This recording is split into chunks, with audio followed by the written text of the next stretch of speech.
الحمد لله نحمده ونستعينه ونستغفره ونؤمن به ونتوكل عليه ونعوذ بالله من شرور أنفسنا ومن سيئات أعمالنا من يهده الله فلا مضل له ومن يضلل فلا هادي له وأشهد أن لا إله إلا الله وحده لا شريك له وأشهد أن محمدا عبده ورسوله أرسله بالحق بشيرا ونذيرا وداعيا إلى الله بإذنه وسراجا منيرا أما بعد فقد قال الله تعالى في كلامه القديم والفرقان الحميد أعوذ بالله من الشيطان الرجيم بسم الله الرحمن الرحيم سبحان الذي أسرى بعبده ليلا من المسجد الحرام إلى المسجد الأقصى الذي باركنا حوله لنريه من آياتنا إنه هو السميع البصير صدق الله مولانا العظيم قال نبينا وحبيبنا وشفيعنا وقائدنا محمد رسول الله صلى الله عليه وسلم رأيت موسى عليه الصلاة والسلام يصلي في قبره أو كما قال عليه الصلاة والسلام அளவற்ற அருளாளனும் நிகரில்லா அன்புடையவனுமாகிய எல்லாம் வல்ல அல்லாஹுவை போற்றி புகழ்ந்தவனாக உயிருக்கு உயிரான உயிருடன் மேலான கண்மணி காத்தமுல் அம்பியாயி சய்யிதுல் அத்கியாயி தாஜுல் அவுலியாயி ஹபீபுனா ஷஃபீஉனா ரசூலுல்லாஹி ஸல்லல்லாஹு அலைஹி வஸல்லம் அவர்கள் மீதும்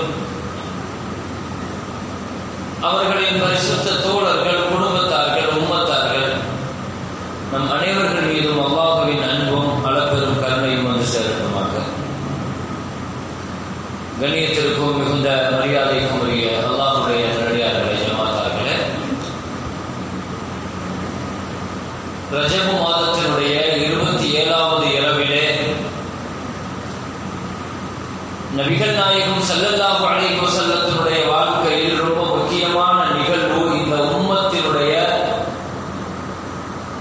மிகப்பெரிய செல்வமான தொழுகை நமக்கு கடமையாக்கப்பட்ட இந்த இரவு, மிஅராஜினுடைய இரவு.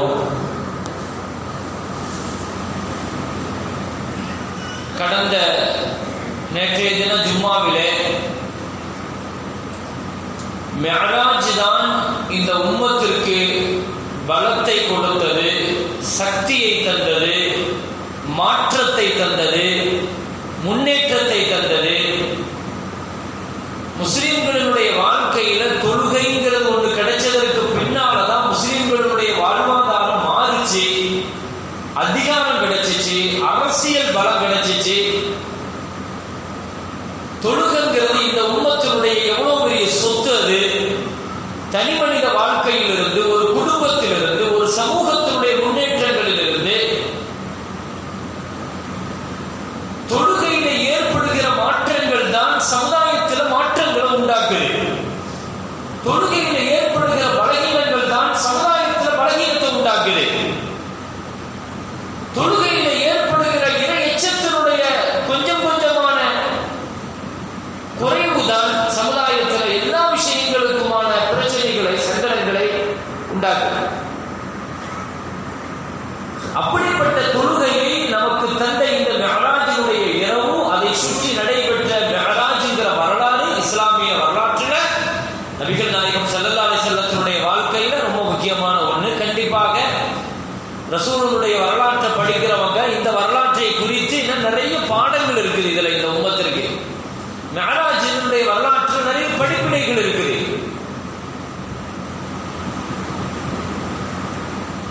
7 ஓர் இரவுல நபிகள் நாயகம் ஸல்லல்லாஹு அலைஹி வஸல்லம் இந்த பயணத்தை முடிச்சிட்டு வந்துட்டாங்க என்பதை தாண்டி இதை ஓர் இரவு என்று சொல்வதும் இரவுடைய ஒரு பகுதி என்று சொல்வதும் இது எல்லாமே பூமியில உள்ளவங்களுடைய கணக்கை வச்சுட்டானே தவிர நபிகள் நாயகம் ஸல்லல்லாஹு அலைஹி வஸல்லம் பயணம் செய்த கணக்கை வைத்து அல்ல. இதை முதல்ல தெளிவா விளங்கிக்கங்க. ஒரு இரவு சொல்லலாம், அல்லது இரவனுடைய ஒரு பகுதி சொல்லலாம், அல்லது இரவனுடைய கொஞ்ச நேரம் என்று சொல்லலாம். மேராஜ்ங்கிறது நடந்து முடிஞ்சது அது ஒரு ராத்திரியில, ராத்திரியினுடைய ஒரு பகுதியில, அந்த ஒரு பகுதியில கொஞ்ச நேரத்துல என்று சொல்லலாம். அல்லாஹ் அந்த வார்த்தையை லைலன் அப்படின்னு சொல்லி முடிக்கிறான் குர்ஆன்ல. லைலன் பொதுவாக ஒரு விஷயத்தை ஞாபகப்படுத்தணும். அல்லாஹ்ட்ட பகலை விட இரவு அல்லாஹ்ட்ட ரொம்ப சிறப்புக்குரியது. இரவுதான் அசல், இரவுதான் அசல். இந்த ஆயத்துல நமக்கு தெரிகிறது என்னன்னா பகலுங்கிறது அதுக்கு பின்னால வந்தது, இரவுதான் அடிப்படை, இருள் தான் அசல், வெளிச்சம்ங்கிறது பின்னால வந்தது. இந்த நடைபெற்ற இந்த நிகழ்வுக்கு பின்னால அதில் ஸல்லல்லாஹு அலைஹி வஸல்லம் சந்தித்த நிகழ்வு, அதனுடைய வரலாறு, அது நம்முடைய ஈமானோடு சம்பந்தப்பட்டது. இந்த விஷயத்தை நம்ம எப்படி நம்புறோம், நம்ம இதயம் எப்படி நம்புது, இந்த விஷயத்தை நம்ம எப்படி ஏற்றுக்கிறோம்ங்கிறத பொறுத்து தான் நம்மளுடைய ஈமானிய இஸ்லாமிய வாழ்க்கையினுடைய அளவுகோல்களை நம்ம தீர்மானிக்க முடியும். நம்ம எவ்வளவு தூரம் முஸ்லீமா இருக்கிறோம், அல்லாஹ் எவ்வளவு தூரம் நம்பி இருக்கிறோம், தீனை எவ்வளவு தூரம் நம்பி இருக்கிறோம். இது விஷயத்துல ஒரு சின்ன சந்தேகமான ஒரு பார்வை வந்தா கூட அதனால ஏற்படுற பாதிப்பு ஈமானுக்கு, நம்முடைய ஈமானுக்கான பாதிப்பு. ஒரு முஸ்லீமா அவர் முஸ்லீமா மூமினாங்கிறத தரம் போடுற தராசு எதுன்னா இந்த மேராஜினுடைய இந்த பயணம். இன்னும் நடந்தது எல்லாமே ஆச்சரியமான விஷயங்கள், ஆச்சரியத்தினுடைய உச்சகட்டம், மனித சக்திக்கு அப்பாற்பட்டது, மனித சிந்தனைக்கு அப்பாற்பட்டது, மனித அறிவுக்கு அப்பாற்பட்டது. சுருக்கமாக ஒரு வார்த்தையில சொன்னா முஅஜிஸான்னு சொல்லிட்டு போயிடலாம். நம்ம முஅஜிஸான்னா அதை நம்புவோம், இதுவும் முஅஜிஸானா. முஅஜிஸானா என்ன? நபிமார்களுக்கு கொடுக்கப்பட்ட முஅஜிஸானா என்ன? அம்ருன் ஹாரிகுன் லில் ஆதத். மனித பழக்க வழக்கங்கள் என்னவோ, மனித சக்தி என்னவோ, அதுக்கு அப்பாற்பட்ட ஒரு நிகழ்வுக்கு பேர் முஅஜிஸா அப்படின்னு சொல்லுவாங்க. மிஅராஜ்ங்கிறது முஅஜிஸா. சரி, முஅஜிஸானா நம்ம நம்புவோம். ரசூல் ஸல்லல்லாஹு அலைஹி வஸல்லத்துக்கு கொடுக்கப்பட்ட லட்சக்கணக்கான முஅஜிஸா அற்புதம் இருக்குது. அதுல முதல் இடத்துல இருக்கிறது குர்ஆன். இரண்டாவது இடத்துல இருக்கிறது மிஅராஜ். ஸல்லல்லாஹு அலைஹி வஸல்லத்துடைய வாழ்க்கையில நிறைய அற்புதங்கள் அல்லாஹ் கொடுத்தான். ரசூலுக்கு அல்லாஹ் நிறைய அற்புதங்களை கொடுத்தான். அது நமக்கு தெரிஞ்ச விஷயம் தான். ஸல்லல்லாஹு அலைஹி வஸல்லம் எப்படிப்பட்ட அற்புதங்களை எல்லாம் இந்த உலகத்துல காட்டினாங்கன்னு சொல்லி தனியாக பேசலாம். நீங்க முஅஜிஸா அப்படின்னு ஒரு தனி பாட்டு இஸ்லாத்துல இருக்குது. எல்லா ஹதீஸ் கிதாபுகள்லையும் குர்ஆன்லையும் முஅஜிஸாவை பத்தி தனியாக பேசப்படும். அப்ப முஅஜிஸா நீங்க எடுத்துக்கிட்டீங்கன்னா முதல் இந்த உம்மத்திற்கு கிடைச்ச பெரிய முஅஜிஸா குர்ஆனுக்கு அடுத்து பெரிய முஅஜிஸா மிஅராஜ். இதை எல்லா இமாம்களும் ஒப்புக்கொள்றாங்க, எல்லா இமாம்களும் ஒப்புக்கொள்ற விஷயம். அப்ப குர்ஆனுக்கு அடுத்தபடியாக ஒரு பெரிய அற்புதம் ரசூல் வாழ்க்கையில நடந்த ஒரு பெரிய அற்புதம்னா அது என்ன? அப்படி என்ன பெரிய அற்புதம் அது? அது நம்முடைய ஈமானிய பார்வையை கொண்டு மட்டும்தான் பார்க்க முடியுமா? அறிவு பார்வையை வச்சு அதை பார்க்கலாமா என்று பல விஷயங்கள் இந்த மிஅராஜை ஒட்டி இருக்கிறதுனால இதுல இருக்கிற பாடங்கள், படிப்பினைகள், மிஅராஜினுடைய பயணம், இதை பத்தி எல்லாம் கிட்டத்தட்ட ஒவ்வொரு வருஷமும் நமக்கு சொல்லப்பட்டு கொண்டிருக்கும். பல்வேறு நிகழ்வுகளின் வழியாக அந்த நிகழ்வை நம்ம நிறைய தெரிஞ்சிருப்போம். நான் இங்க என்ன சொல்றதுன்னா, இந்த பயணத்துல ரொம்ப முக்கியமான பகுதிகள் என்று நம்ம கவனிக்க வேண்டிய பகுதிகள், ஒவ்வொரு வருஷமும் ஒவ்வொரு கோணத்துல ஒவ்வொரு விஷயத்தை இதை நம்ம பேசிக்கிட்டே இருக்கிறோம். இருந்தாலும் நடைபெற்ற மிஅராஜ்ங்கிறது ஒரு மிஅராஜ் தானே. அந்த மிஅராஜில் என்ன நடந்துச்சோ அதைத்தான் சொல்ல முடியும். அந்த பார்வையை வேணா மாத்தி மாத்தி நம்ம சொல்லலாம். இதே விஷயங்களை நீங்க இப்படி பாருங்க, இதுல இந்த படிப்பினை இருக்குது, இந்த பாடம் இருக்குது என்று இதை வேற வேற கோணங்கள்ல, பல்வேறு கோணங்கள்ல இதை பேச முடியும். சரி, அப்ப அந்த அடிப்படையில முதல்ல நம்ம இந்த மிஅராஜ் பயணத்தை பத்தி குர்ஆன்ல அல்லாஹ் தஆலா இது 2 கட்ட பயணம். முதல்ல நல்ல ஞாபகம் வச்சுக்கோங்க, இஸ்ரா மிஅராஜ் அப்படின்னு 2 பயணம் நடந்திருக்குதுங்க ஸல்லல்லாஹு அலைஹி வஸல்லத்துடைய வாழ்க்கையில. இந்த இஸ்ரா என்பது அது குர்ஆன்ல அல்லாஹ் ரொம்ப தெளிவாக சொல்லிட்டான். இஸ்ராங்கிற பயணத்தை பத்தி அல்லாஹ் தெளிவாக சொல்லிட்டான். இன்னொன்னு இருக்குது மிஅராஜ். மிஅராஜை பத்தி சூசகமாக சைக்கிளையாகத்தான் சொன்னானே தவிர ஓப்பனா அல்லாஹ் சொல்லல குர்ஆன்ல. நல்ல ஞாபகம் வச்சுக்கோங்க, ஆனா ஹதீஸ்ல வருது, புகாரி உட்பட எல்லா ஹதீஸ்களையும் வருது. நான் சொல்றது குர்ஆன்ல இஸ்ராங்கிற பயணத்தை பத்தி ரொம்ப தெளிவா சொல்லிட்டான் அல்லாஹ். மிஅராஜ்ங்கிற பயணத்தை பத்தி தெளிவா சொல்ல மாட்டான் அல்லாஹ்.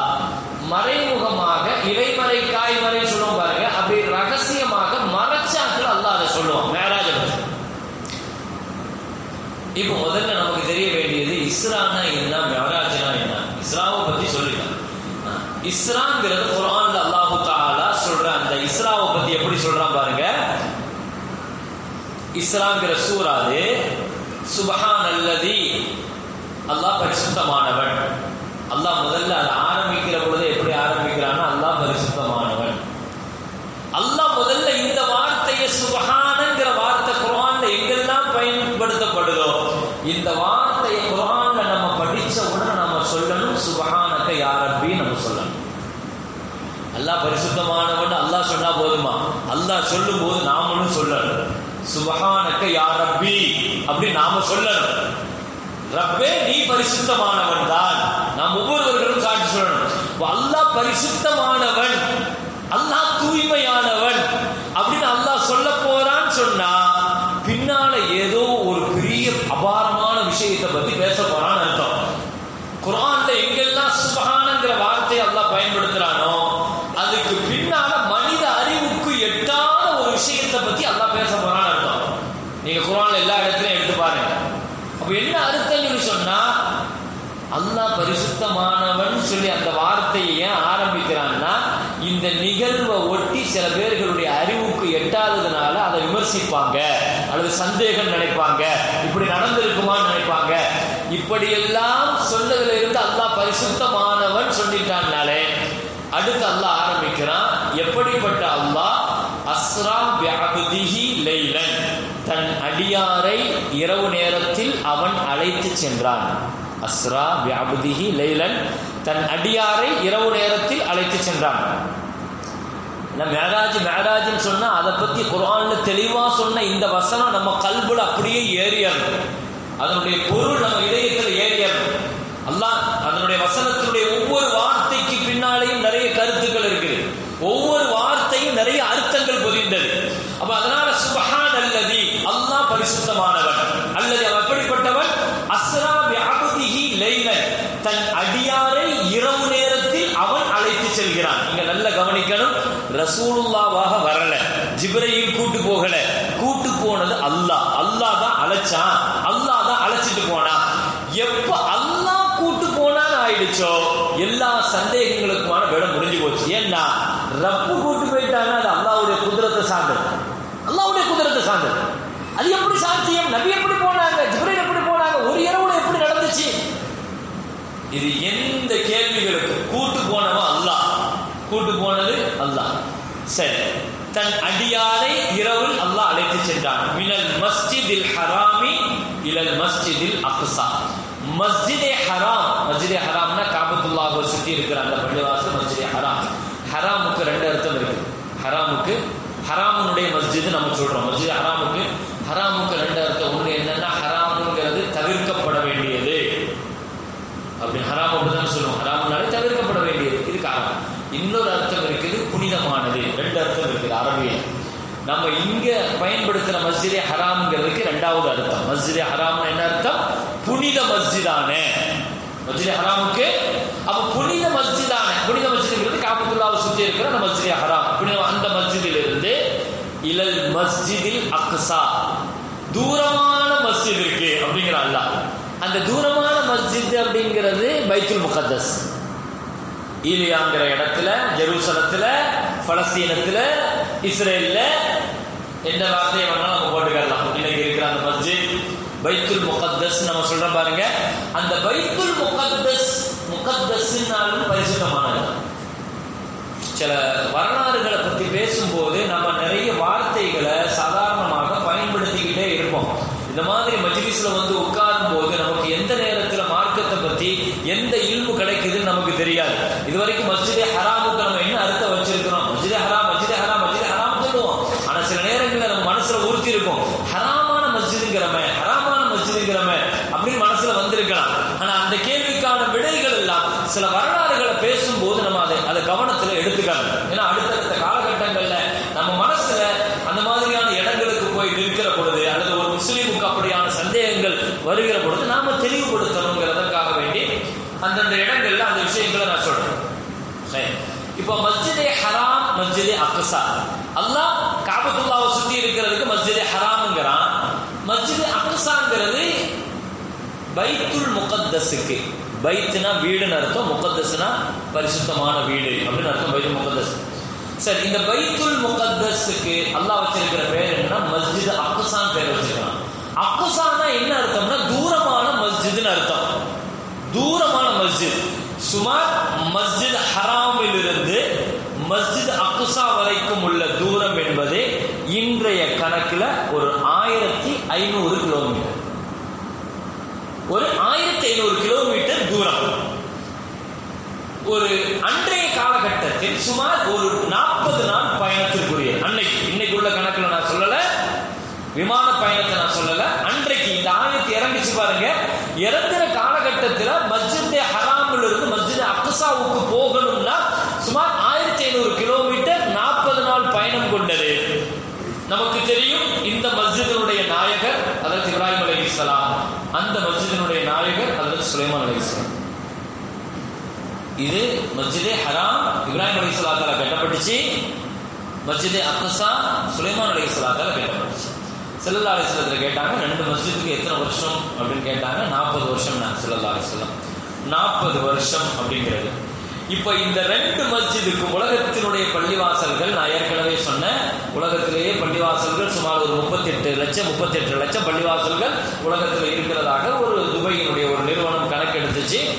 அல்லாஹ்வுடைய கிருபையில இப்போ அந்த அத்தனை பள்ளிவாசல்களுக்கான மூலதனமான முதன்மையான 3 பள்ளிவாசல் மஸ்ஜித் ஹராம், மஸ்ஜித் அக்ஸா, நடுவில் இருக்கிற மஸ்ஜிது நபவி. இந்த 3 பள்ளிவாசலுடைய சிறப்பு பற்றி உங்களுக்கு தெரியும் தான். இப்ப நான் இங்க என்ன சொல்ல வரேன்னா, தூரமான பள்ளி அப்படின்னு ஏன் அல்லாஹ் சொன்னா அப்படின்னா கொஞ்சம் பக்கமாக ஒரு மஸ்ஜித் வரப்போகுதுன்னு அர்த்தம். தூரமான மஸ்ஜித் அல்லாஹ் சொல்றான், தூரமான மஸ்ஜிதுங்கிறான். அப்ப 2க்கும் மத்தியில ஒரு பக்கமான, இதுல என்ன தெரியுமா, தூரமான மஸ்ஜிதே ஹராமில் இருந்து மஸ்ஜித் அக்ஸா வரைக்கும் எந்த பள்ளிவாசலும் கிடையாது. இந்த ஆயத்து இறங்கும் போது என்ன கிடையாது, மஸ்ஜிதே ஹராமில் இருந்து 1500 கிலோமீட்டருக்கு பயணம் செய்யணும்னா ஞாபகம் வச்சுக்கோங்க, மக்காவில் இருந்து மஸ்ஜிதே அக்ஸாவுக்கு பைத்துல் முகத்தஸுக்கு போகணும்னா அதனுடைய ரூட் எதுன்னா மதீனாவை கிராஸ் பண்ணி தான் போகணும். மதீனாவை கிராஸ் பண்ணாம போக முடியாது. அப்போ அன்றைக்கு அந்த மாதிரி தூரமான பள்ளி அப்படின்னு அல்லாஹ் சொன்னான்னா அப்போ ஒரு பக்கத்துல இன்னொரு பள்ளி வரப்போகுது அப்படின்னு அர்த்தம். அந்த நிமிஷம் வரைக்கும் மஸ்ஜித் நபவி கட்டப்படல. அது ஸல்லல்லாஹு அலைஹி வஸல்லம் மிஅராஜில தானே இந்த வசனம் இறங்குச்சு. அதுக்கு பின்னால தான் அல்லாஹ் தஆலா என்ன செஞ்சான், மதீனாவுக்கு போனதுக்கு பின்னால தான் ஸல்லல்லாஹு அலைஹி வஸல்லம் மஸ்ஜித் நபவி கட்டுறாங்க. அப்போ மஸ்ஜித் அக்ஸாங்கிறது தூரப்பள்ளி, மஸ்ஜித் நபவிங்கிறது பக்கத்தில் உள்ள ஒரு விஷயத்தை தூரமானதுன்னு சொல்லணும்னா பக்கத்துல இன்னொன்னு இருக்குதுன்னு தானே அர்த்தம். பக்கத்துல உள்ளது ஒன்று இருந்தா தானே தூரம் சொல்ல முடியும். இப்போ இது தூரமா இருக்குது அப்படின்னு சொல்லி சொன்னா அப்ப எனக்கு தூரமா இருக்குதுன்னா என்கிட்ட இருந்து பக்கத்துல இருக்கிறது இந்த பகுதியெல்லாம் எனக்கு பக்கமா. இப்போ அல்லாஹ் தஆலா அந்த ஆயத்தை முதல்ல நான் விளக்கியேன். ஏன்னா இது இஸ்ரா, நான் இதையா திரும்ப சொல்றோம்னா இந்த பயணத்துல 2, ஒன்னு இஸ்ரா, இன்னொன்னு மிஅராஜ். இஸ்ராவை மறுத்தா அவன் காஃபிர், மிஅராஜ மறுத்தா அவன் பாவி. 2க்கும் வித்தியாசம். ஷரியத் சட்டத்துல, ஃபிக்ஹ் சட்டத்துல இந்த சட்டத்தை விளக்கிக்கங்க. இஸ்ராங்கிற பயணத்தை ஒரு முஸ்லீம் மறுக்கிறாரு அல்லது விதண்டாவாதம் பேசுறாரு அல்லது விமர்சிக்கிறாரு, அதெல்லாம் அப்படி சாத்தியம் அப்படின்னு சொல்லிட்டாருன்னா டைரக்டா அவர் காஃபிர். ஏன்னா குர்ஆனை மறுத்துட்டாரு. குர்ஆனை அல்லாஹ் தெளிவா சொன்னதை மறுத்துட்டாரு. மிஅராஜ் அல்லாஹ் தெளிவா சொல்லல, அல்லாஹ் மறைமுகமா சொன்னதுனால மிஅராஜ மறுத்தவர் காஃபிர் ஆக மாட்டாரு, ஆனா பெரிய பாவி ஆயிடுவார். சரி, இப்ப நான் என்ன சொல்ல வரேன்னா, இஸ்ராவுக்கு மிஅராஜுக்கு உள்ள வித்தியாசத்தை முதல்ல விளங்கிக்கங்க. குர்ஆன்ல சூரத் இஸ்ரான்னு ஒரு சூறால இஸ்ரா பயணத்தை சொல்றான். நஜ்முங்கிற சூறால நட்சத்திரம்னு ஒரு சூறா இருக்குது, அதுல அல்லாஹ் மிஅராஜ் பயணத்தை சொல்றான். இதை இப்படி விளங்கிக்கங்க. இஸ்ராங்கிறது பூமியில நடந்த பயணம், மிஅராஜ்ங்கிறது பூமியில இருந்து வானத்துல ஏற்பட்ட பயணம். மிஅராஜ்னாலே அரஜ அப்படின்னா ஏறினான்னு அர்த்தம். அரஜனா ஏறினா, மிஅராஜ்ங்கிறது ஏறு. இஸ்ரா அப்படின்னு சொன்னா நடக்கிறது கடக்கிறதுன்னு அர்த்தம். பூமியில நடக்கிறது கடக்கிறது, இதுக்கு பேர் இஸ்ரா. மிஅராஜ் மேல ஏறுறது. சரி, இப்ப டைரக்டா ஏறல, நமக்கு தெரியும். இங்க ஒரு இஸ்ரா பயணம் நடந்து தான் மேல ஏறினாங்க. அவங்க படுத்திருந்த வீட்டுல இருந்தல்ல, அவங்க போன காபால இருந்தல்ல, அவங்க அங்க இருந்து பைத்துல் முகத்தஸ், பைத்துல் முகத்தஸ்ல இருந்து கூட அல்ல, பைத்துல் முகத்தஸினுடைய வெளியே ஒரு இடம் இருக்குது, அந்த இடத்துல இருந்து தான் வானத்திற்கான ரூட். எப்படி ஃப்ளைட் எப்படி குறிப்பிட்ட அந்த சிக்னல் இருக்குதோ, அதுக்கான அந்த இடம் இருக்குதோ, அங்கிருந்து எப்படி ஃப்ளைட்டு டேக் ஆஃப் ஆகுமோ, இப்படி ஒவ்வொன்றுக்குமே ஒரு இடம் இருக்கிற மாதிரி மிஅராஜுக்கான ஒரு இடம் இருக்குது. அந்த இடம் அது பைத்துல் முகத்தஸ், அந்த பூமியில இருக்குது. சரி, அப்போ இந்த இஸ்ராவை பத்தி அல்லாஹ் சொல்ற அந்த வார்த்தையை நான் முதல்ல சொல்லிக்கிறேன். மஸ்ஜித் ஹராமில் இருந்து மஸ்ஜித் அக்ஸா வரை அல்லாஹ் அழைத்து சென்றான் தன் அடியாரை இரவு நேரத்தில். அல்லது அந்த பைத்துல் முகத்தஸ்ங்கிறது எப்படிப்பட்ட இடம் சொன்னா பாரக்னா ஹவுலஹு, அதை சுத்தி உள்ள பகுதியை நாம பறக்க செய்த பூமிங்கிறான். அதை சுத்தி உள்ள பூமி நாம பறக்க செய்த பூமி. சுத்தி இருக்கிற பூமியே பறக்க செய்யப்பட்ட பூமின்னா அந்த மஸ்ஜித் எவ்வளவு பறக்கத்தானதா? அல்லாஹ் எதை அல்லாஹ் அடையாளப்படுத்துறான்னா பைத்துல் முகத்தஸ் அல்லாஹ் அடையாளப்படுத்துறான். பைத்துல் முகத்தஸ்ங்கிறது இந்த உம்மத்தினுடைய சொத்து பெருமக்களே, இந்த உம்மத்தினுடைய உயிர் நாடி, இந்த உம்மத்தினுடைய முதன்மையான மூத்த கிபிலா, முதல் கிபிலா. இந்த உம்மத்து பைத்துல் முகத்தஸ மறக்க முடியாது, மறுக்க முடியாது, விட்டு கொடுக்க முடியாது. இன்றைக்கு அதுக்காக யூத கிறிஸ்தவர்களோடு முஸ்லிம் சமுதாயம் போராடி கொண்டே இருக்கிறது. பைத்துல் முகத்தஸ் ஸல்லல்லாஹு அலைஹி வஸல்லம் சொன்னாங்க, வாய்ப்பு கிடைக்கிற பொழுது பைத்துல் முகத்தஸ்ல போய் 2 ரக்காத் தொழுகிறேன்னா அல்லாஹ் தஆலா அந்த நசீபை நமக்கு எல்லாம் தருவானாங்க. அங்க போய் 2 ரக்காத் தொழுகிறது இருக்குது பாருங்க. உலகத்தினுடைய எல்லா நபிமார்களும் அங்க போய் நின்று ரசூலுல்லாஹ் இமாமத்து செஞ்சு தொழுத இடம் அது. மிஅராஜ்ல எல்லா நபிமார்களையும் கொண்டு வந்து பைத்துல் முகத்தஸ்ல நிறுத்தி ஸல்லல்லாஹு அலைஹி வஸல்லம் இமாமுல் அன்பியாவாக நின்று தொழுத இடம். அங்க போய் 2 ரக்காத் தொழுகிறது எவ்வளவு பெரிய பாக்கியம்ங்கிறத கொஞ்சம் யோசிச்சு பாருங்க. அதை எல்லா நபிமார்களும் நின்று தொழுத இடத்துல நாம நின்று தொழுகிறோம் சொல்லி சொன்னால் எவ்வளவு பெரிய நசீபாக இருக்கணும் அது அந்த இடம்.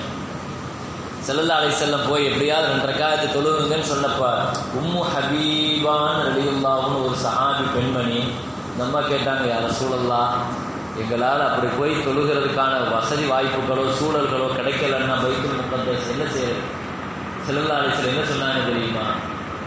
உங்களால் முடிஞ்ச அந்த பைத்துல் முகத்தஸுக்கு ஏதாவது ஒரு ஹெல்ப் உதவியை நீங்கள் அனுப்பி வைங்க, சதக்காவாக ஜாரியாவாக.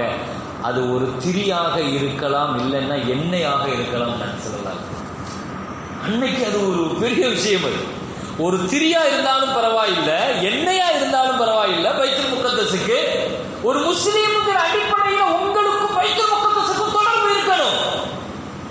அது உங்க கிபிலாது. இன்னொரு வார்த்தையில் நான் பல தடவை சொல்லியிருக்கிறேன், கியாமத் நடக்கிற நிகழ்வுல இந்த உம்மத்து யூதர்களோடு நடைபெறுகிற கடைசி யுத்தமே பைத்துல் முகத்தஸை மீட்பதற்கு. கடைசி யுத்தம் பைத்துல் முகத்தஸுக்காக நடக்கிற யுத்தம் தான். ஸல்லல்லாஹு அலைஹி வஸல்லம் இந்த உம்மத்து அந்த இதை மீட்கிறதுக்காக ஒரு கூட்டம், எப்பவுமே சத்தியத்தில் இருக்கிற ஒரு கூட்டம் பைத்துல் முகத்தஸை சுற்றி போராடிக்கிட்டே இருக்கிறாங்கன்னு நாங்கள் ஸல்லல்லாஹு அலைஹி வஸல்லம். கியாமத்து வரைக்கும் ஒரு கூட்டம் பைத்துல் முகத்தஸை மீட்கிறதுக்கு போராடிக்கிட்டே இருப்பாங்க. அல்லாஹ் தஆலா அவங்களுக்கு ரஹ்மத் செய்வானாக.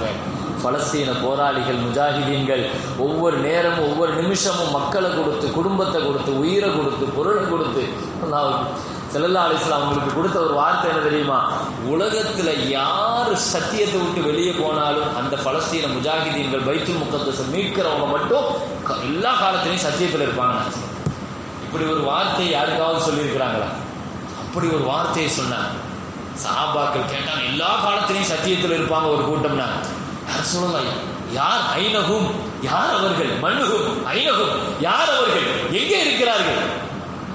அக்னாஃப பி பைத்துல் முகத்தஸ், பைத்துல் முகத்தஸை சுற்றி அதை மீட்பதற்காக போராடிக்கிட்டே இருக்கிறாங்க. நான் சொல்லலாம், அந்த முஜாஹிதீன்களுக்கு போராட்டம் முடிஞ்சிருச்சா? முடியாது, கியாமத்து வரைக்கும் முடியாது. அவங்க போராட்டம் இன்ஷா அல்லாஹ் கியாமத்தில் அந்த பைத்துல் முகத்தஸை மீட்டு எடுப்பது தான். அல்லாஹ் தஆலா அப்படிப்பட்ட உயர்ந்த பாக்கியத்தை அல்லாஹ் தந்தருள்வானாக. நம்முடைய கிபிலாவை அல்லாஹ் நமக்கு திருப்பி தருவானாக. நபிகள் நாயகம் ஸல்லல்லாஹு அலைஹி வஸல்லம் ஒவ்வொரு மிஅராஜினுடைய நிகழ்வுகள் நமக்கு வருகிற பொழுதெல்லாம் பைத்துல் முகத்தஸ் முகத்தஸை பற்றிய அந்த எண்ணங்களும் உணர்வுகளும் தான் நமக்கு மேலோங்கி இருக்கிறது. நபிகள் நாயகம் ஸல்லல்லாஹு அலைஹி வஸல்லம் சென்ற இந்த பயணத்தில், எனவே இஸ்ராங்கிற பயணத்தை மறுத்தால் காபிராகி விடுவார், மிஅராஜ்ங்கிற பயணத்தை மறுத்துட்டார் என்று சொன்னால் அவர் பாவியாகும். சரி, இப்போ அல்லாஹ் தஆலா பைத்துல் முகத்தஸுக்கு அழைச்சிட்டு போனதாக அதை சுற்றி உள்ள பகுதியை நாம் பறக்கச் செய்தோம். அல்லாஹ்வினுடைய பறக்கச் செய்த பகுதி என்ற காரணத்தினால்தான் உலகத்தில் நிறைய நபிமார்கள் அங்கே தான் வாழ்ந்தாங்க, மூத்தானாங்க, அடக்கம் செய்யப்பட்டாங்க. இப்ராஹிம் அலைஹிஸ்ஸலாம், ஹஜ்ரத் மூசா அலைஹிஸ்ஸலாம், எத்தனை யஹ்யா அலைஹிஸ்ஸலாம், ஜக்கரியா அலைஹிஸ்ஸலாம், சுலைமான், தாவூத், எத்தனை நபிமார்கள் அந்த பூமியை சுற்றி அல்லாஹ் அக்பர் அங்கே வாழ்ந்திருக்கிறாங்க, வாழணும்னு ஆசைப்பட்டிருக்கிறாங்க. அந்த பூமி ஒரு புண்ணியமான பூமி. அல்லாஹ் சொன்னால் நிலுரிய பூமி நாம் யாத்தினா நம்முடைய அத்தாட்சிகளை நாம் காட்டுவதற்காக நாம் அழைத்து சென்றோம். இன்னஹு ஹுவ ஸமீஉல் பஸீர், நிச்சயமாக அவன் கேட்பவன் பார்ப்பவன், கேட்டுக்கொண்டிருக்கிறான் பார்த்து கொண்டிருக்கிறான் என்று சொல்லி அல்லாஹ் தஆலா இந்த வசனத்தினுடைய ஆயத்தை அல்லாஹ் தஆலா முடிக்கிறான். சரி, அப்போ நபிகள் நாயகம் ஸல்லல்லாஹு அலைஹி வஸல்லத்தினுடைய பயணங்களில் மிக முக்கியமான இந்த விஷயம், ஸல்லல்லாஹு அலைஹி வஸல்லம் உம்மு ஹானி ரலியல்லாஹு அன்ஹாவுடைய வீட்டில் நபி ஸல்லல்லாஹு அலைஹி வஸல்லம் படுத்திருக்கிற பொழுது இந்த மிஅராஜ்ங்கிற பயணம் நடக்குது. இந்த பயணம் முதல்ல ஏன் ரசூலுல்லாஹ்வுக்கு அல்லாஹ் தேர்வு செஞ்சான்? இது ரொம்ப முக்கியமான விஷயம். இங்கே இருந்து தான் நம்ம இந்த மிஅராஜ் பயணத்தினுடைய படிப்பினையாக முதன்மையாக பார்க்கணும். ஏன்னா ஸல்லல்லாஹு அலைஹி வஸல்லம் தாயிஃபுக்கு போனாங்க. தாயிஃபில் எவ்வளோ பெரிய அளவுக்கு அவங்க துன்புறுத்தி வெளியே அனுப்புனாங்கிறது தெரியும், துரத்தி அனுப்புனாங்கிறது தெரியும். அந்த நேரத்தில் தான் மிஅராஜ் பயணம் உங்களுக்கு இருக்கிறது, நீங்கள் வாங்கங்கிறது அல்லாஹ் தஆலா ஸல்லல்லாஹு அலைஹி வஸல்லத்தை அழைக்கிறான். மிஅராஜினுடைய பாடத்தில் இருந்து முதல் பாடம் என்னன்னு சொன்னா, அலம் நஷ்ரஹ் லக ஸத்ரக் வ வலஅனா அன்க விஸ்ரக், அந்த சூரால அல்லாஹ் தஆலா சொல்லுவான், ஃபஇன்ன மஅல் உஸ்ரி யுஸ்ரா, இன்ன மஅல் உஸ்ரி யுஸ்ரா. வாழ்க்கையில கஷ்டமும் நெருக்கடியும் வந்தால் அதுக்கு பின்னால சந்தோஷங்கள் நிறைய வரும் என்று அல்லாஹ் ஆயிடுச்சு. முழுக்க முழுக்க இந்த வார்த்தை மிஅராஜுக்கு பொருந்தி போகிறது. ஸல்லல்லாஹு அலைஹி வஸல்லத்தினுடைய வாழ்க்கையில் அப்படி ஒரு நெருக்கடி. நான் ஜும்மால சொன்ன மாதிரி ரசூலுக்கு ஒரு பெரிய பக்கபலமாக இருந்த அவங்களுடைய மனைவியும் அவர்களுடைய குடும்பத்தினுடைய தலைவர் அபூ தாலிபும். ஒருத்தருக்கு பெரிய பலம் என்னன்னா முதல்ல மனைவி, ஒருத்தருடைய பெரிய பலம் என்னன்னா மனைவி. ரெண்டாவது பெரிய பலம் என்ன? குடும்பத்துக்காரன். குடும்பம் அவருக்கு சப்போர்ட்டா நிற்கிறதுன்னா என்ன பிரச்சனையும் எதிர்கொள்வார். ஸல்லல்லாஹு அலைஹி வஸல்லத்துக்கு இந்த ரெண்டும் பலமா இருந்துச்சு இந்த தீனுக்கு. ஒண்ணு மனைவி கதீஜா அம்மா அப்படி பக்கபலமா இருந்தா. ஒரு மனுஷன் வாழ்க்கையில் எங்க போனாலும் என்ன செஞ்சாலும் மனைவியினுடைய அந்த பலத்தை அவங்க ஹயாத்து இருக்கிற வரைக்கும் விளங்குறதில்லை. அவங்க காலத்துக்கு பின்னால்தான் மனைவிங்கிறது எவ்வளவு பெரிய சக்தி அப்படிங்கிறத விளங்க முடியும். அப்போ மனைவிங்கிறத அல்லாஹ் தஆலா ஸல்லல்லாஹு அலைஹி வஸல்லத்துடைய வாழ்க்கையில 25 வருஷம் கதீஜா அம்மா ஹயாத்தா இருக்கிற வரைக்கும் இன்னொரு நிக்காஹ் முடிக்கல. ஆனா அந்த 10-12 வருஷம் ஸல்லல்லாஹு அலைஹி வஸல்லம் பட்ட கஷ்டங்கள் இருக்குது பாருங்க. மக்கால அவ்வளவு கஷ்டங்கள்லையும் பக்கபலமாக, துணையாக, ஆறுதலாக அரவணைச்சு இருந்தது கதீஜா அம்மாவுடைய அரவணைப்பு. எவ்வளவு பெரிய கஷ்டமா இருந்தாலும் அந்த கஷ்டங்களோடு வீட்டுக்குள்ள வரும்போது மனைவியினுடைய முகத்தை பார்த்தா, மனைவிட்ட பேசினா, மனைவியினுடைய ஒரு வார்த்தை ஆறுதல், எல்லா கஷ்டங்களும் பறந்து போயிடும். இது ஸல்லல்லாஹு அலைஹி வஸல்லத்துடைய வாழ்க்கையில பல கட்டங்கள்ல நபி ஸல்லல்லாஹு அலைஹி வஸல்லம் ஒரு கட்டத்தில் சந்தோஷப்படுத்துறதுக்காக ஆயிஷா அம்மா சொன்னாங்க,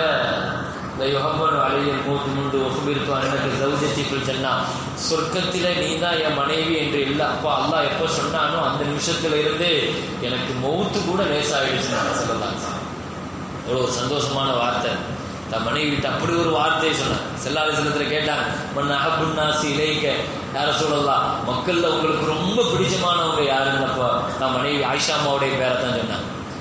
வாழ்க்கையில மனைவிங்கிறது ஒரு பெரிய பலம், மனிதர்களுக்கு பெரிய பலம், அது பெரிய சக்தி. அது மிஅராஜ் பயணத்தில் நாம உணர வேண்டிய பெரிய விஷயம் அதுதான்.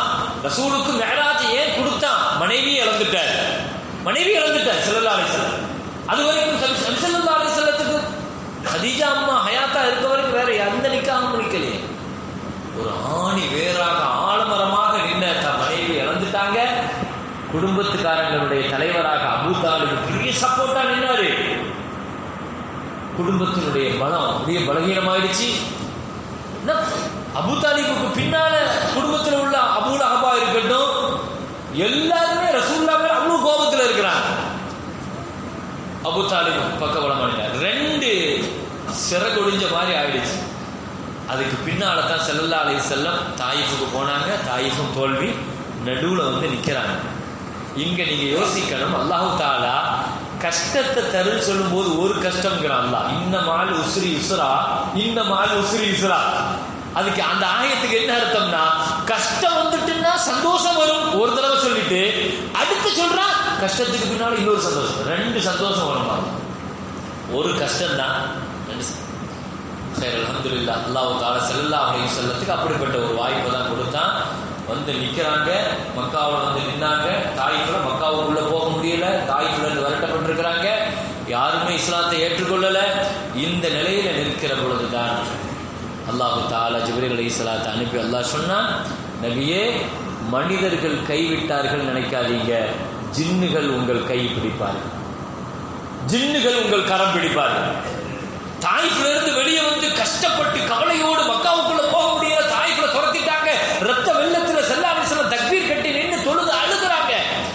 சலாம் வாங்கிட்டு பார்த்தா ஜின்னுகளுடைய பெரிய கூட்டம், ஜின்னுகளுடைய பெரிய கூட்டம். ரசூலுல்லாஹ்வுடைய கையை பிடிச்சு கலிமா சொன்னாங்க, எங்களுக்கு சட்டத்தை சொல்லி கொடுங்கன்னாங்க. இன்னைக்கும் கூட மக்காவுல ஜன்னத்துல் முஅல்லான்னு சொல்லிட்டு கபர்ஸ்தான் இருக்குது, முஸ்லிம்களுடைய கபர்ஸ்தான். அந்த கபர்ஸ்தானுக்கு பின்னால பாருங்க மஸ்ஜிதுல் ஜின்னு, ஜின்னு பள்ளிவாசல் ஒரு பள்ளிவாசல் இருக்கும். மஸ்ஜிதுல் ஜின்னு ஒரு பள்ளிவாசல், அந்த இடத்துல ஒரு பள்ளிவாசல் கட்டியிருக்கிறாங்க. என்ன, அந்த இடத்துல தான் தாயிஃப்ல இருந்து வரும்போது மக்காவுக்குள்ள போறதுக்கு யாராவது எனக்கு உதவி செய்யுங்கன்னு சொல்லி தூது அனுப்புனாங்க மக்காவுக்கு ஸல்லல்லாஹு அலைஹி வஸல்லம். ஏன்னா மக்காவுல சட்டம் போட்டாங்க, இவர் உள்ள நுழைஞ்சாருன்னா கொலை செஞ்சாருங்கிற மாதிரி திட்டம் போட்டிருக்கிறாங்க. இவர் தாயிஃபுக்கு போயிட்டாரு, தாயிஃப்ல விரட்டி விட்டாங்க, இனி இவர் மக்காவுக்குள்ள நுழைய விடக்கூடாது அப்படி வெளியே ஆளை நிப்பாட்டி இருக்கிறாங்க. ஸல்லல்லாஹு அலைஹி வஸல்லத்தினுடைய அந்த நெருக்கடியை நினைச்சு பாருங்க. வாழ்க்கையில நெருக்கடிகள் தான் நம்முடைய வாழ்க்கையில வெற்றியை தரும். கஷ்டம் போய் ஒரு இடத்தை முட்டிட்டு வைங்க, சத்தியமா விளங்கிக்கங்க, அதுக்கு பின்னால விசாலமா ஒரு வாழ்க்கை திறக்க போது நடக்கும். இந்த பாடத்தை முதல்ல சொல்லி தந்தது மேராஜ். இதுக்கு பின்னால ஒரு மூச்சு முட்டிட்டு இனி வாழ்க்கையில அடுத்த கட்டத்துக்கு போக முடியாதுன்னு ஒரு கட்டம் வந்துருச்சுன்னு வைங்க, அல்லாஹ் விசாலமா திறக்க போறான். அல்லாஹ்வுடைய உதவி எப்போ வரும், எப்போ வரும், எப்போ வரும்? ஸல்லல்லாஹு அலைஹி வஸல்லம் கேட்டுக்கிட்டே இருந்தாங்க. அலா இன்ன நஸ்ரல்லாஹி கரீம், இது பக்கம் வந்து விட்டது, பக்கம் வந்து விட்டது, சீக்கிரம் வந்துருச்சு. அல்லாஹ் 12 வருஷம் பட்ட கஷ்டங்கள் ஒரு கட்டத்துல போய் ஊர்ல நிற்கும் போது அஹ்னஸ் இப்னு ஷரீக்கு அனுப்புறாங்க. அவர் சொல்றாரு, நான் பிணை எடுக்க மாட்டேன். சஃப்வான் அனுப்புறாரு, அவர் சொல்றாரு, சஃப்வான் சொல்லிட்டார், நான் பிணை. இவங்கெல்லாம் காஃபிர்கள். அன்னைக்கு யார் முஸ்லீம்கள் இருந்தாங்க? முஸ்லீம்கள் இருந்தது பிலால் ரலியல்லாஹு, அம்மார் ரலியல்லாஹு, யாசர். இவங்களையெல்லாம் மக்காவுல தெருவுல நடக்க விடுறதே பெரிய அதிசயம். ஊர் தலைவர் கொஞ்சம் செல்வாக்குள்ள ஆள் யாராவது ஒருத்தர் ரசூலுல்லாஹ்வை சொன்னா தான் ஊருக்குள்ள விடுவாங்க. ரசூலுல்லாஹ்வுடைய நிலைமையை நினைச்சு பாருங்க கொஞ்சம். சொந்த ஊர்ல உள்ள விடாம தடுத்து நிறுத்தி வச்சிருக்கிறாங்க. மிஅராஜ் பயணத்தை அல்லாஹ் ஏன் கொடுத்தா, எப்ப கொடுத்தா, எதுக்கு கொடுக்கிறாங்கிறத நம்ம விளங்குறதுக்காக நான் இதை சொல்றேன். தடுத்து நிறுத்தப்பட்டு வாழ்க்கையில கஷ்டத்தினுடைய உச்சம், சோதனையினுடைய உச்சம், சொந்த ஊரு, யாரும் கை கொடுக்க தயாராக இல்லை.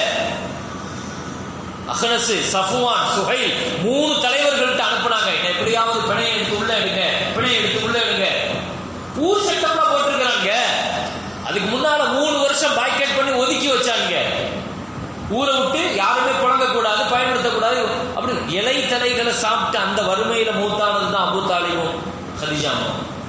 சின்ன சின்ன பிள்ளைங்க, எவ்வளவு பிள்ளைங்க மூத்தாயிட்டாங்க. 3 வருஷம் ஊரை விட்டு ஒரு தனி காட்டுல வாழ வச்சாங்க. சாப்பிடுறதுக்கு வழி இல்லாம இலைய சாப்பிட்டு இப்படி சாப்பிட்ட வரலாறு, அந்த வரலாறு அந்த ஷோபே அபீ தாலிப்னு சொல்லுவாங்க. ஒரு கணவாயில ரசூலுடைய ஒரு குடும்பம் மொத்தமா அங்க போய் 3 வருஷம் ஊரை விட்டு ஒதுக்கி வச்சாங்க. இது அதுக்கு பின்னால நடக்குது. அதெல்லாம் செஞ்சு அப்போ கூட அபூ தாலிபும் கதீஜா அம்மாவும் கூட நின்னாங்க. சரி, இப்போ இந்த நேரத்துல 3 பேர் ஸல்லல்லாஹு அலைஹி வஸல்லம் சலாம் வாங்கின ஜின்னுகள் வந்து ரசூலுக்கு கலிமா சொல்லி கையை பிடிச்சி ஸல்லல்லாஹு அலைஹி வஸல்லம். இப்போ ஜிப்ரீல் அலைஹிஸ்ஸலாம் வந்து சொன்னாங்க, ரசூலல்லாஹ், மனிதர்கள் உங்களை மறுத்த பொழுது ஜின்னுகள் உங்கள் கரம் பிடித்தது, பூமி உங்களை துரத்திய பொழுது வானம் உங்களை அழைக்கிறது, வாருங்கள். அல்லாஹ் கூப்பிடுங்க. ஜிப்ரீல் அலைஹிஸ்ஸலாம் ஒரு வாசல் அடைச்சிடுச்சு, பூமி அடைச்சிடுச்சு, வானத்தை அல்லாஹ் திறக்கிறான். மனித சமுதாயம் மறுத்துச்சு. ஜின்னுகள், மனிதர்களை விட ஜின்னுகள் தான் அதிகமா இருக்கிறாங்க. ஜின்னுகள் தான் அதிகமா இருக்கிறாங்க. وإذ صرفنا إليك نفرا من الجن يستمعون القرآن. நபி தொழுகையில அழுதுகிட்டே ஓதுன குர்ஆனை பின்னால இருக்கிற ஜின்னுகள் கேட்டு அப்படியே வரிசையா வந்து கலிமாச்சு. யா ரசூலல்லாஹ், எங்களுக்கு ஒரு நாள் வந்து தீனை நீங்க கற்றுக் கொடுக்கணும், நீங்க வரணும்னு கேட்டாங்க ஸல்லல்லாஹு அலைஹி வஸல்லம். இன்ஷா அல்லாஹ் ஒரு நாள் வரேன்னு சொல்லிட்டு கலிமா சொல்லிட்டு பெரிய கூட்டம் போயிட்டாங்க. அவங்களுக்கு பின்னால ஒரு தடவை போய் சட்டங்களை தீனை சொல்லி கொடுக்கறதுக்காக வேண்டி போனாங்க. போகும்போது ராத்திரி நேரத்தில் ஸல்லல்லாஹு அலைஹி வஸல்லம் கேட்டாங்க, நான் மேராஜி இரவுல வந்து மேராஜிக்கு போறதுக்கு முன்னால ஜின்னுகள் ஒரு பெரிய கூட்டம் வந்து கலிமா சொல்லிட்டு எங்களுக்கு சட்டம் சொல்லி தரணும்னு வந்து கேட்டாங்க. அப்போ எனவே இப்போ நான் போலான்னு பார்க்குறேன், யாராவது கூட வரீங்களான்னு கேட்டாங்க. யாருமே வரமாட்டேங்காங்க, ஜின்னுகள் இல்லையா. ஸல்லல்லாஹு அலைஹி வஸல்லம் சொன்னாங்க, இப்னு மஸ்ஊத் நீங்க வாங்க எங்க கூட. அப்ப இப்னு மஸ்ஊத் ரலியல்லாஹு கூட்டு போயிட்டாங்க. கூட்டு போனாங்க. அந்த குறிப்பிட்ட அந்த இடத்துக்கு போன பின்னால் சுற்றி ஒரு வட்டம் போட்டாங்க. இப்னு மஸ்ஊத் ரலியல்லாஹு சொன்னாங்க, இந்த வட்டத்துக்குள்ளதான் நிக்கணும், என்ன நடந்தாலும் எவ்வளவு நேரம் ஆனாலும் இந்த வட்டத்தை விட்டு வெளியே வரக்கூடாது, எனக்கு என்ன நடந்தாலும் நீங்க செய்யக்கூடாது. அந்த ஹதீஸி அதாவது இப்னு கஸீர் ரஹ்மத்துல்லாஹி தங்களுடைய தஃசீர்கள்ல கிதாபுகள்ல அதை எழுதுவாங்க. ஸல்லல்லாஹு அலைஹி வஸல்லம் போய் அவங்க பாடப்படுத்தினாங்கிறது இந்திய வரலாறு. அதற்கு ரசூல் ஸல்லல்லாஹு அலைஹி வஸல்லம் மிஅராஜுக்கு அழைக்கப்பட்டது இப்படியான ஒரு நெருக்கடியான காலகட்டத்தில், ரொம்ப நெருக்கடியான காலகட்டத்தில் ரசூலுல்லாஹ் ரொம்ப மனசு உடைஞ்ச பொழுது அல்லாஹ் தஆலா நபியே நீங்க வந்துட்டு போங்க, மிஅராஜுக்கு வந்துட்டு போங்கன்னு அந்த அழைப்பு பயணம் உண்டுங்கிறது சொல்லப்பட்டுடுச்சு. ஆனா எப்போ எந்த நிமிஷத்துல எப்படி அல்லாஹ் எப்படி கூப்பிடுவான் எதுவுமே தெரியாது. மிஅராஜுக்கு அழைப்பு வந்துருச்சு, அல்லாஹ் அழைப்பு கொடுத்துட்டான். அப்போ ஒரு பெரிய விண்வெளி பயணம் இருக்குதுங்கிறத விளங்கிட்டாங்க. ஆனா எப்போ இருக்கும், எப்படி இருக்கும், யார் வந்து கூட்டு போவா, எதுல கூட்டு போவாங்க எதுவுமே தெரியாது. நபிகள் நாயகம் ஸல்லல்லாஹு அலைஹி வஸல்லம் ஒரு நாள் இரவு நேரத்துல தங்களுடைய அலி ரலியல்லாஹுடைய சகோதரி உம்மு ஹானி ரலியல்லாஹு அன்ஹா அவங்களுடைய வீட்டுல படுத்திருக்கிறாங்க. அபூ தாலிபுடைய மகன், அபூ தாலிப் ரசூலுல்லாஹ்வுடைய சச்சா மகன், ஸல்லல்லாஹு அலைஹி வஸல்லம் சச்சா மகனுடைய வீடு தான் உம்மு ஹானி ரலியல்லாஹு. சில வரலாறுகளை ரொம்ப கவனமா இருக்கணும். ஏன்னா இன்னைக்கும் கூட வந்து நீங்க பாத்தீங்கன்னா நபி ஸல்லல்லாஹு அலைஹி வஸல்லம் வந்து மிஅராஜுக்கு போகும்போது படுத்திருந்த அந்த வீடெல்லாம் இன்னைக்கு பாத்தீங்கன்னா மஸ்ஜித் ஹராமோடு சேர்ந்து இருக்கும். இன்னைக்கு அந்த வீடு தனியா இருக்காது. மிஅராஜுக்கு போன அந்த வீடு இருக்குது பாருங்க, உம்மு ஹானி ரலியல்லாஹுடைய வீடுல மஸ்ஜித் ஹராமோடு சேர்ந்து இருக்கும். அது எந்த இடம்ங்கிறதுக்கு அங்கே ஒரு தூண் இருக்கும். ஆனா எவ்வளவு தூரம் அந்த சவுதி கவர்மெண்ட் அதை மறைக்கணும்னு முயற்சி பண்ணுதோ எல்லா வேலையும் செய்யும், எல்லா வேலையும். இந்த மாதிரி தான் வரலாறு அடையாள சின்னங்களை கொஞ்சம் கொஞ்சமா அதை மறைக்கிறதுல, அதை இல்லாம ஆக்குறதுல, இந்த வேலைகளுக்கு அவங்க பல காரணங்கள் சொல்கிறார்கள். நாங்கள் விசாலப்படுத்துறோம், விரிவுபடுத்துறோம், இது ஒரு பக்கம் இருந்தா கூட அடையாள சின்னங்களை அடையாளம் காட்டுறதுக்கு கூட இந்த அந்த சவுதி கவர்மெண்ட் அதை என்ன செய்யுது, அது செஞ்சிடக்கூடாதுங்கிறது கவனமா இருக்கு. அது ஏதோ ஒரு காலகட்டத்தில் வஹாபிய அந்த சிந்தனையை வந்து அங்க போடப்பட்டதுனால இன்னைக்கும் அதனுடைய எச்சங்கள் இருக்கு. அதனுடைய எச்சங்கள் வஹாபிய எச்சங்கள் சவுதி கவர்மெண்ட் இன்னைக்கு இருந்துகிட்டு தான் இருக்கு. அதனால அதை ரொம்ப துல்லியமாக வரலாற்று கவனத்தோடு அதை கவனிச்சா மட்டும்தான் நமக்கு தெரியும்.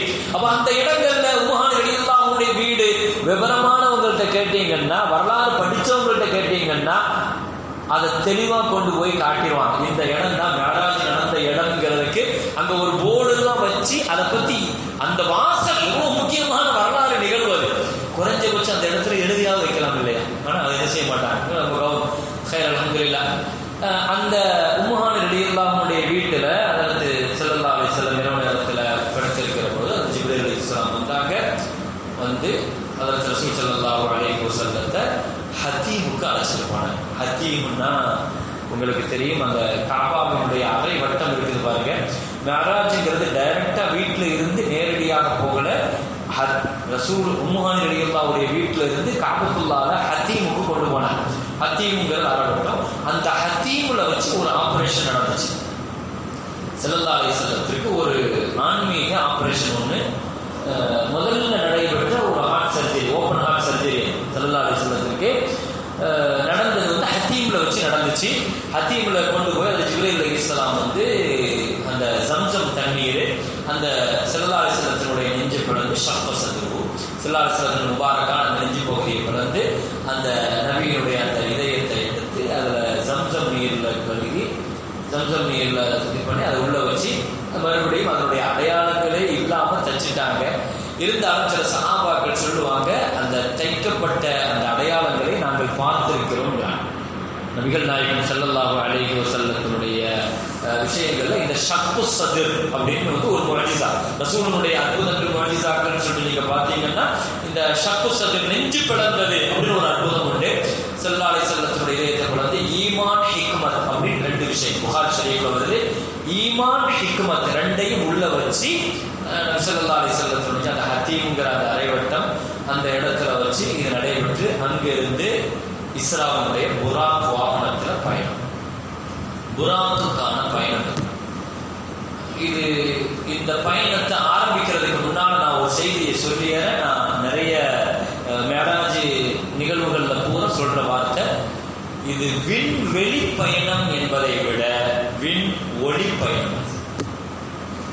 இது விண்வெளி பயணம்ங்கிறத விட முதல்ல விளங்க இது விண் ஒளி பயணம். ஒளியினால் ஒளிக்கு ஒரு ஸ்பீடு இருக்கு. ஒளியினுடைய ஸ்பீடு என்னங்கிறத நீங்க அதை படிச்சீங்கன்னா உங்களுக்கு தெரியும்.